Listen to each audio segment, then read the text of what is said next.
Olá, meus caros alunos, tudo bem com vocês? Prontos para mais uma aula de língua portuguesa? Bom, nessa aula trataremos dos diferentes sentidos das conjunções. Lembrando que o estudo da gramática deve ter como principal objetivo sempre a comunicação. Esse conjunto de módulos vai contemplar alguns efeitos de sentido que se pode ter como emprego das conjunções coordenativas. Promoverá também uma revisão das conjunções coordenadas. Lembram que nós já estudamos o ano passado, enfatizando agora as diferentes possibilidades semânticas, ok? Acompanhe em casa, página 17, módulos 58, 59 e 60.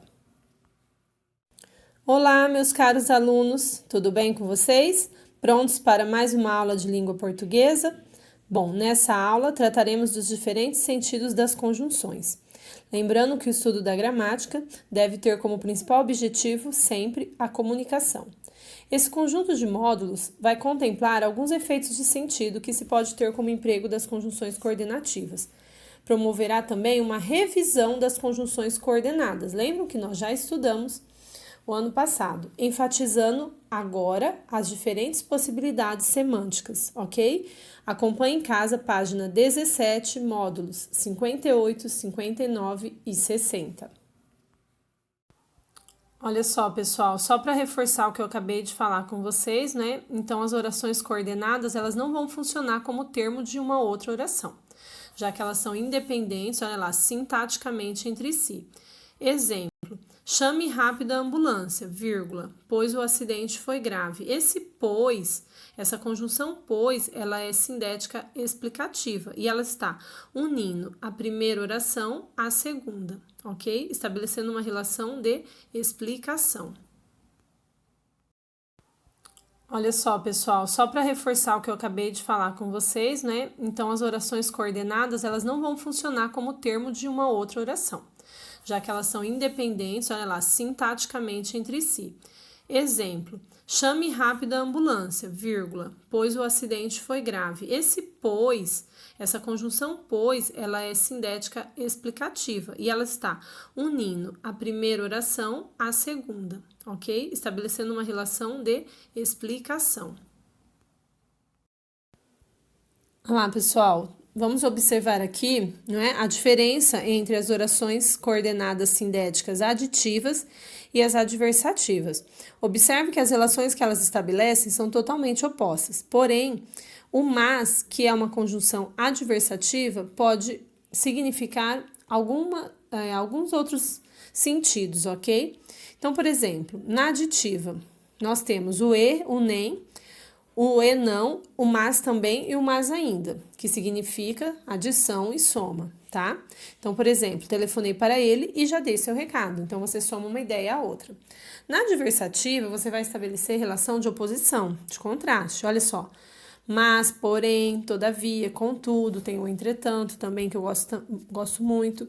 Então, olha o exemplo. Gostaria de ir à festa, mas estou doente. Esse mas, ele está estabelecendo uma relação de oposição, de ideia oposta, tá? Gostaria de ir, mas, né, contudo, entretanto, está doente. O que a gente percebe? Que quando você utiliza o mas sozinho, ele vai ter valor de adversativa. Quando ele estiver junto com também e com ainda, ele vai ganhar valor de soma. É importante também falar a respeito da posição da conjunção, tá? Ela, do mas, ele sempre vai ser fixa. Ela sempre vai estar no começo da segunda oração.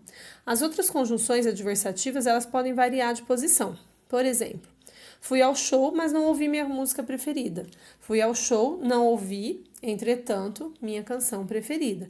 Não tem como eu colocar lá, né? Fui ao show, entretanto, não ouvi minha canção preferida, né? Fica estranho se eu colocar o mas no lugar do entretanto depois do verbo, né? Olha só. Fui ao show, não ouvi, mas minha canção preferida. Não faz sentido. Então, o mas, ele sempre vai vir no início da segunda oração, tá? Momento da leitura. Joaquim Maria Machado de Assis, mais conhecido como Machado de Assis, nasceu no Rio de Janeiro em 1839. Escreveu textos que se enquadram nos principais gêneros literários, do poema à peça de teatro. Trabalhou como e repórter no Diário do Rio de Janeiro, de 1860 a 1867. Seus contos têm grande repercussão até hoje. Lembrando, né, que nós estudamos no primeiro bimestre aquele livro de contos de terror, no qual tinha um conto de Machado de Assis. Vocês se lembram?